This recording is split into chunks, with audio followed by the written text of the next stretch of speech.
From 1983 to today, it is about 40 years now. Protocol is yet to win the trophy again. What do you think is the problem? Well, right now, the whole world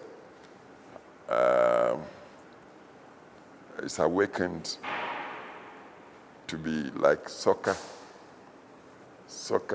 crazy. Everybody has become an expert in soccer playing. It wasn't quite like that in those times. When in those days you were looking at the continent, you could mention about 4 or 5 countries that really measured up to international standard. The rest of the nations were like second-rate, third-rate soccer countries, meaning that the rivalry has become much keener, so keen.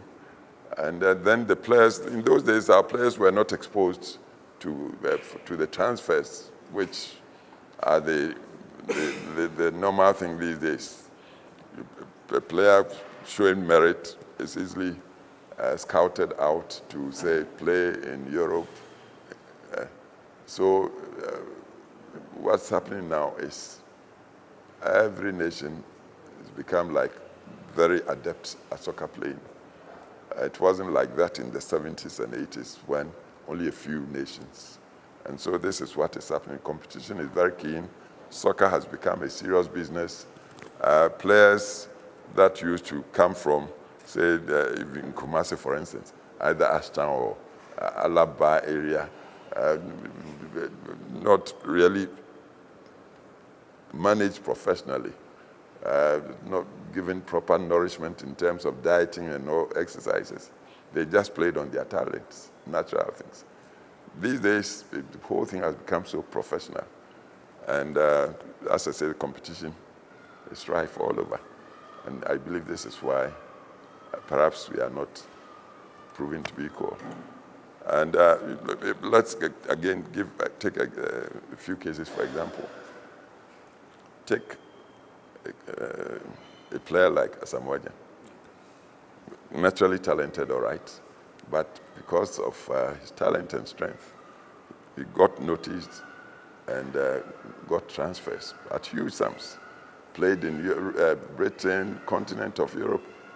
Then the latest got attracted to Middle East, Yes. and then on to China, earning by report something like $250,000 a week. You show the class. Yes. And so when you bring such a guy back to Ghana, how much do you play a talented player like him in Ghana here? Naturally, you'll be concerned about taking care he doesn't break his, as much as he's nationalistic, all right, patriotic.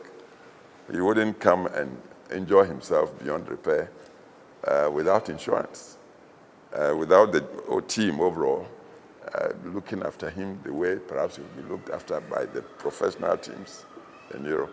So we don't get the preparation our teams must have here locally that would sort of push them to the international stage to be as competitive as the other countries. I talked of Egypt.